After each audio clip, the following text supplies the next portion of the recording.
আজকের এই ভিডিওতে তোমাদের সাথে শেয়ার করব 2023-24 নতুন নিয়মে অনলাইন থেকে জমির পর্চা কিভাবে আবেদন করবে তার প্রসেস। বর্তমানে জমির পর্চা বিভিন্ন কাজে লাগছে। কৃষক বন্ধু আবেদন থেকে কৃষিকাজের যন্ত্রপাতি সরকারি মূল্যে কেনার প্রতিটি কাজে জমির পর্চা দিতে হয়। তাই এই ভিডিওটি অতি গুরুত্বপূর্ণ হতে চলেছে। ভিডিওটি প্রথম থেকে শেষ পর্যন্ত দেখার অনুরোধ রইল। চ্যানেলে প্রথম হলে চ্যানেলটিকে সাবস্ক্রাইব, লাইক ও পাশের বেল আইকনটি বাজিয়ে বন্ধুদের মধ্যে প্রচুর পরিমাণে ভিডিওটি শেয়ার করবে, যাতে তারাও এই ইনফরমেশনটি জানতে পারে। ডিজিটাল জমির পর্চা আবেদন করার জন্য তোমাদেরকে বাংলার ভূমি যে ওয়েবসাইটটি আছে, দেখতে পাচ্ছ আমি এখানে খুলে নিয়েছি, তো এই ওয়েবসাইটটিতে আসতে হবে। আসার পর তোমার এখান থেকে যদি তোমাদের ইউজার আইডি এবং পাসওয়ার্ড না থাকে, তো এই যে সাইন আপ অপশনটি আছে, এখান থেকে তোমরা ইউজার আইডি এবং পাসওয়ার্ড বানিয়ে নেবে। তো আমার ইউজার আইডি পাসওয়ার্ড আছে, তো আমি এখান থেকে সাইন ইন করে নিচ্ছি। বাংলার ভূমি থেকে ডিজিটাল পর্চা তোমরা যখন আবেদন করবে, সিটিজেন সার্ভিস দেখতে পাচ্ছ, এখানে তোমরা ক্লিক করবে। এখানে ক্লিক করার পর দেখতে পারবে 2 নম্বরে একটি অপশন আছে সার্ভিস ডেলিভারি। তো এখানে যখন ক্লিক করবে, প্রথমে দেখতে পারবে একটি অপশন আছে ROR রিকোয়েস্ট। তো এখানে ক্লিক করবে। ওখানে ক্লিক করার পর তোমাদের সামনে এরকম একটি ফর্ম খুলে চলে আসবে, যেখানে সর্বপ্রথমে তোমরা তোমাদের যে ডিস্ট্রিক্ট, সেই ডিস্ট্রিক্টটি এখান থেকে চুজ করে নেবে, তোমাদের ডিস্ট্রিক্ট চুজ করে নেবে। তারপরে আছে ব্লক, তোমাদের ব্লক এখান থেকে নিয়ে নেবে। তারপর তোমাদের যে মৌজা, সেই মৌজাটা এখান থেকে সিলেক্ট করে নেবে। সিলেক্ট করার পর তোমাদের যে জমির রেকর্ড অর্থাৎ খতিয়ান নাম্বারটি আছে জমির, সেই খতিয়ান নাম্বারটি এখানে লিখে দেবে। আর যদি খতিয়ানের উপর বাট্টা থেকে থাকে, তবে সেটি এখানে লিখে দেবে। এখানে বাট্টা বলতে বন্ধুরা অনেক সময় দেখবে খতিয়ান নাম্বার 123/2, ওই যে /2 সেই দুইটি হচ্ছে এখানে লিখবে, ঠিক আছে। খতিয়ানের ডিটেলস পূরণ করার পর এখানে তোমাদের যে জমির যে মালিকের নাম, তার নাম লিখবে, তার লাস্ট নেম লিখবে। যদি মিডিল নাম থেকে থাকে তাহলে কিন্তু তোমরা এখানেই ফিল আপ করবে। ফার্স্ট নেম সাথে মিডিল নেম লিখে দেবে, এখানে লাস্ট নেম লিখবে। তারপরে যার জমি তার বাবার নাম এখানে লিখবে, সে যদি মহিলা হয় তাহলে এখানে হাজব্যান্ডের নাম, এবং আদার্স হলে আদার্স। তারপরে এখান থেকে অ্যাড্রেসটি লিখে দেবে। অ্যাড্রেসে তোমরা 2 লাইনে বা 3 লাইনে লিখতে পারো, তো 1 লাইনে লিখলেও কোনো অসুবিধা নেই। এখান থেকে দেখতে পাচ্ছ যে ক্যাপচাটি আছে, এই ক্যাপচাটি এখানে ফিল করবে। ফিল করার পর এখান থেকে করবে হলো ক্যালকুলেট। সমস্ত তথ্য এখান থেকে ফিল করে দেওয়ার পর যখন ক্যালকুলেট ফি করবে, ফি করার কিছুক্ষণ সময় দেবে। সময় দেওয়ার পর দেখতে পারবে এখানে অ্যাপ্লিকেশন নাম্বার চলে আসবে, নাম্বার অফ পেজ একটি চলে এসেছে, এবং এখানে প্রসেসিং ফিস, অর্থাৎ তোমাদের পর্চা আবেদন করার জন্য যে কটি পেজ লাগবে সেই পেজ কিন্তু 20 টাকা করে দাম, এখানে ফিস হচ্ছে পেমেন্ট করতে হবে। যে কটি পেজ লাগবে প্রতিটা পেজ 20 টাকা করে ফিস পেমেন্ট করতে হবে। তো আমার ক্ষেত্রে এখানে একটি মাত্র পেজ লাগছে, তো 20 টাকা ফিস পেমেন্ট করতে হবে। আমি SBI ইপে এর মাধ্যমে পেমেন্ট করব, তার জন্য এখানে আমি সিলেক্ট করে নিয়েছি। এখান থেকে করবো হলো কন্টিনিউ করার পর তোমাদের কাছে পেমেন্ট থ্রু গিফটস, এখানে ডিপার্টমেন্ট রেফারেন্স নাম্বার চলে আসবে, হেড অফ অ্যাকাউন্ট এবং অ্যামাউন্ট 20 টাকা পেমেন্ট করতে লাগবে। এবার এখান থেকে করতে হবে কন্টিনিউ। পরে পেমেন্টের যে রিভিউ অ্যান্ড কনফার্মেশন পেজ খুলে আসবে তোমাদের সামনে, দেখতে পাচ্ছ সব ডিটেলস এখানে খুলে চলে এসছে।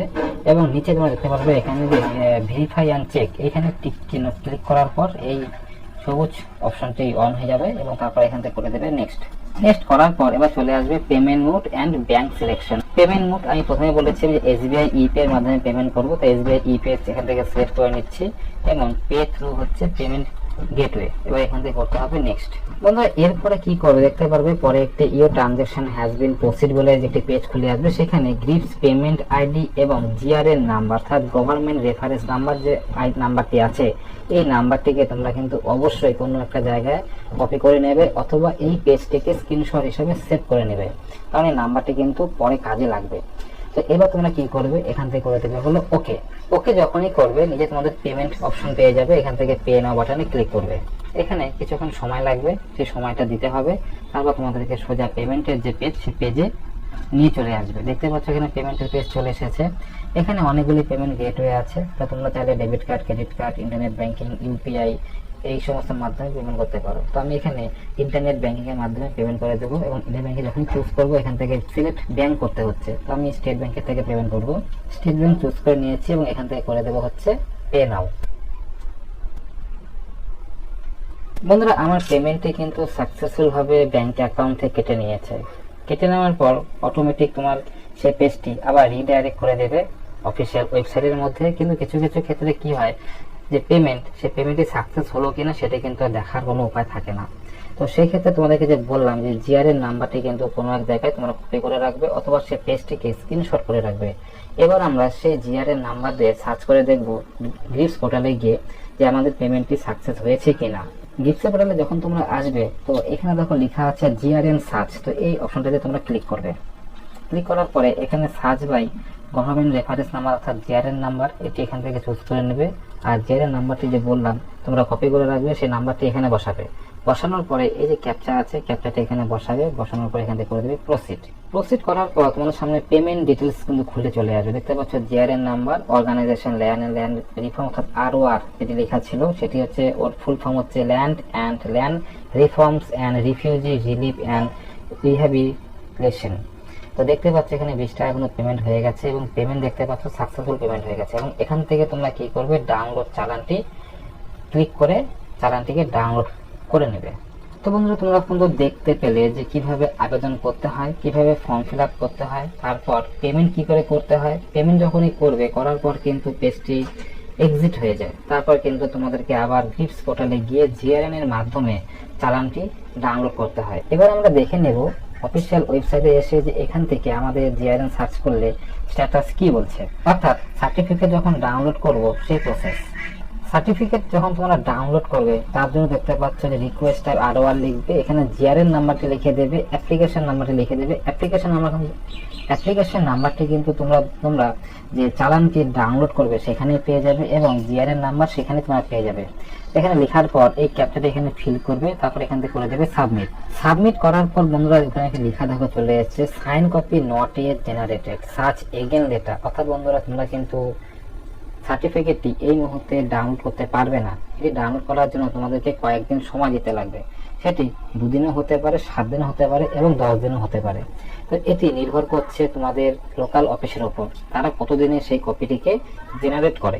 তারপর কিন্তু তোমরা এখান থেকে আবার সেই জিআরএন নাম্বার, অ্যাপ্লিকেশন নাম্বার যখন সার্চ করবে দেখতে পারবে তোমাদের এখানে লেখা চলে আসবে যে সার্টিফিকেট ডান। তো তারপর কিন্তু এখানে কি ডাউনলোড অপশন খুলে যাবে, সেখান থেকে তোমরা সেই সার্টিফিকেটটি ডাউনলোড করে নিতে পারবে। তো এই মুহূর্তে কিন্তু আমি যখন সাবমিট করলাম, সাবমিট করার সাথে সাথে কিন্তু এখান থেকে সার্টিফিকেট জেনারেট হয়নি। তো আমি যখন ডাউনলোড করবো সার্টিফিকেটটি সেই সময় আবার একটা নতুন ভিডিও দিয়ে বলে দেব যে কতদিন পর আমি সেই আবেদন করার পর সার্টিফিকেটটি ডাউনলোড করতে পারলাম। তো বন্ধুরা আশা করছি ভিডিওটি দেখে বুঝতে পেরেছো যে কিভাবে তোমরা বাড়িতে বসে হাতের মোবাইল অথবা ডেস্কটপের মাধ্যমে পর্চা আবেদন করবে। তো দেখা হচ্ছে পরে আরেকটি নতুন আপডেটের সাথে, ততক্ষণের জন্য বাই।